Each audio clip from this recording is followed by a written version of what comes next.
Olá, sejam todos bem-vindos ao canal Estudos da Doutrina Espírita. Vamos dar continuidade aos nossos estudos de O Livro dos Espíritos. Nós estamos na segunda parte, capítulo 8, sob o título da Emancipação da Alma. E hoje vamos estudar os fenômenos sobre a letargia, catalepsia e mortes aparentes. Acompanhe comigo. É a pergunta 422 que Allan Kardec faz aos espíritos. Os letárgicos e os catalépticos, em geral, veem e ouvem o que em derredor se diz e faz, sem que possam exprimir que estão vendo e ouvindo. É pelos olhos e pelos ouvidos que têm essas percepções? Então, Allan Kardec aqui está se apropriando de uma situação considerada pela medicina como sendo uma condição, na catalepsia, a falta de movimentos musculares, em que o corpo fica paralisado e não se move, onde é colocado, ali permanece, por horas, por muito tempo. A letargia já é a consideração de um sono profundo e inconsciente. Então, Kardec está perguntando se nessas condições, inclusive das mortes aparentes, porque há casos de letargia e catalepsia, que a pessoa fica, inclusive, com o cheiro da decomposição, mas ainda apresenta vitalidade. Então, nesses casos, já ocorreu o desencarne ou não ocorreu? O espírito vai conseguir registrar o que está acontecendo, ou é pelo corpo que ele vai ver ou ouvir? É isso que ele está perguntando. E os espíritos respondem não, pelo espírito. Ou seja, ele vai ver e ouvir pelo espírito e não pelos órgãos físicos. O espírito tem consciência de si, mas não pode comunicar-se. E aí Allan Kardec faz a subpergunta A. Por quê? Porque a isso se opõe o estado do corpo, respondem os espíritos. E esse estado especial dos órgãos nos prova que no homem há alguma coisa mais do que o corpo, pois que então o corpo já não funciona e, no entanto, o espírito se mostra ativo. Então, os espíritos aqui estão aproveitando a situação para demonstrar, mais uma vez, a independência do espírito e de suas propriedades. Então, não é o corpo que vai registrar, não é o corpo que vai ouvir nem ver, mas o espírito que vai descrever, principalmente nessas condições em que é dada a morte cerebral ou vital do coração, e depois o espírito vem novamente restabelece a conexão com o corpo e descreve tudo o que ocorreu, o que falaram, o que ele viu na sala médica, descreve geralmente esse túnel que é muito comum nos fenômenos pós-morte, mas que o espírito ainda está ativo. Então, ele vai registrar tudo, mesmo que o corpo tenha sido dado temporariamente como morto. Havia alguma coisa ainda de vitalidade que o manteve vinculado ao corpo, por isso não houve a morte. Aqui nós podemos considerar, inclusive, aquela passagem de Jesus, quando ele vem ressuscitar Lázaro. O próprio Cristo diz que Lázaro dorme, e diz, vou despertá-lo do seu sono profundo. Então, já havia 4 dias que Lázaro já estava sepultado e havia, inclusive, odores da sua decomposição do corpo. E Jesus, para o povo, ressuscitou da morte. Mas, na verdade, era uma morte aparente, porque Lázaro dormia, não estava realmente morto. 423. Na letargia, pode o espírito separar-se inteiramente do corpo, de modo a imprimir-lhe todas as aparências da morte e voltar depois a habitá-lo? Então, exatamente a pergunta do que nós estávamos comentando com relação a esse estado aparente.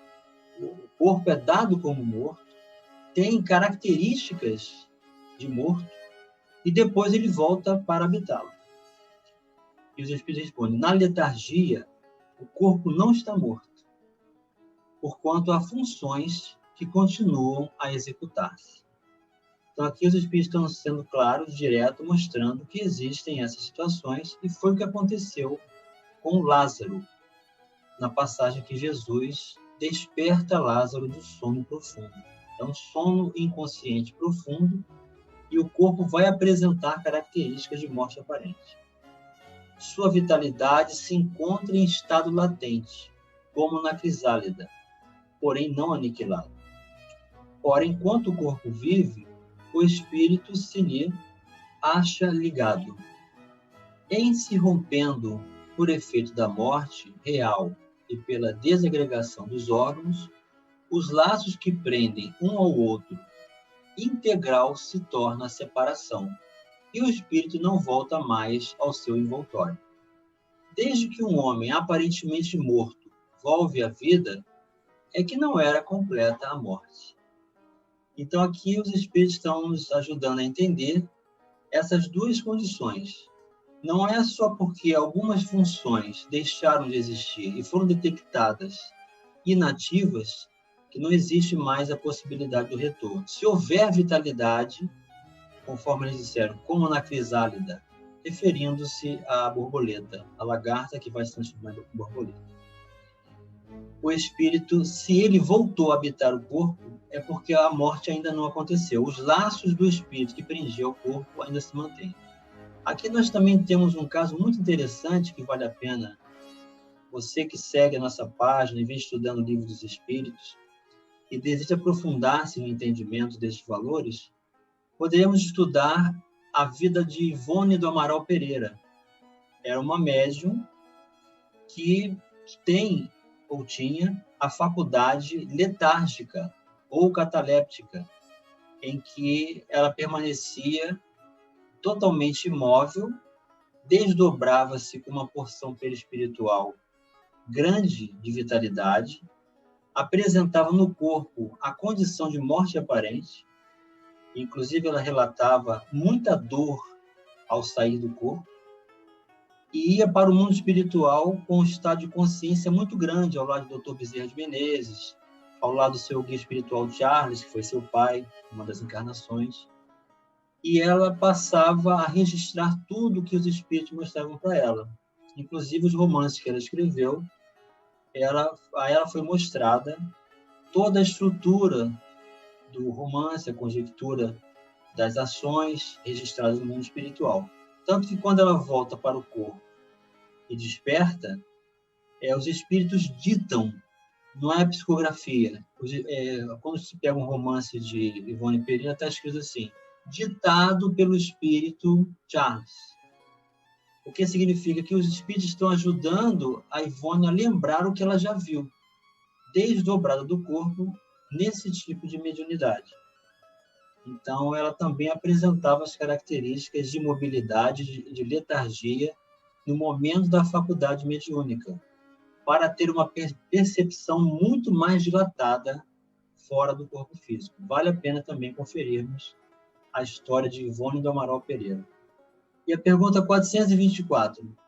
Por meio de cuidados dispensados a tempo, podem reatar-se laços prestes a se desfazerem e restituir-se à vida um ser que definitivamente morreria se não fosse socorrido?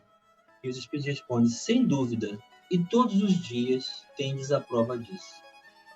O magnetismo, em tais casos, constitui muitas vezes poderoso meio de ação, porque restitui ao corpo o fluido vital que lhe falta para manter o funcionamento dos órgãos.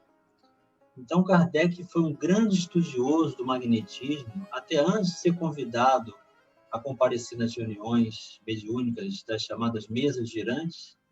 Ele estudou muito o magnetismo, estudou muito o sonambulismo e fez diversas abordagens de estudos com relação a essa condição de auxílio pelo magnetismo. E o próprio Kardec vem dar sua contribuição final aqui desse tópico. A letargia e a catalepsia derivam do mesmo princípio, que é a perda temporária da sensibilidade e do movimento, por uma causa fisiológica ainda inexplicada. Alguns espíritos, pela psicografia de Francisco Xavier, já denotaram que, em alguns casos, trata-se de espírito que foi suicida numa encarnação anterior. É o caso da Ivone. Por ela ter sido suicida, ela tem uma facilidade, e aí foi dada a faculdade mediúnica para que ela servisse de médium e trouxesse romances do mundo espiritual e muitas obras instrutivas de alta qualificação doutrinária que merecem a nossa atenção. Então, ainda inexplicada, porque os espíritos não haviam ainda revelado, mas já existem algumas revelações com relação a essas causas. Não é absoluta e nem generalizada, alguns casos. Diferem uma da outra, em que na letargia a suspensão das forças vitais é geral e dá ao corpo todas as aparências da morte. Na catalepsia, fica localizada, podendo atingir uma parte mais ou menos extensa do corpo, de sorte a permitir que a inteligência se manifeste livremente, o que a torna inconfundível com a morte. A letargia é sempre natural. A catalepsia é, por vezes, magnética. Então, temos aqui um estudo muito específico, muito particular, que pode ser aprofundado por todos nós, dentro da literatura espírita, o que prova para nós, mais uma vez, que espírito é espírito e corpo é corpo. São elementos distintos e interdependentes. O espírito existe antes da formação do corpo e sobreviverá após a sua morte. E esses estados de catalepsia, letargia e morte aparente é mais uma comprovação em que podemos abordar por esse foco que o espírito ele sobrevém a tudo e permanece existindo a todas as condições de alteração do corpo. Então, vamos cada vez mais nos conscientizar nesse sentido, para que possamos entender a chave do entendimento do Evangelho, das faculdades mediúnicas específicas de alguns médiuns e as razões da origem de tudo que ocorre conosco nessa estrutura que é o espírito, o elemento que estabelece como uma das potências e inteligências do universo. Um grande abraço e até o próximo vídeo.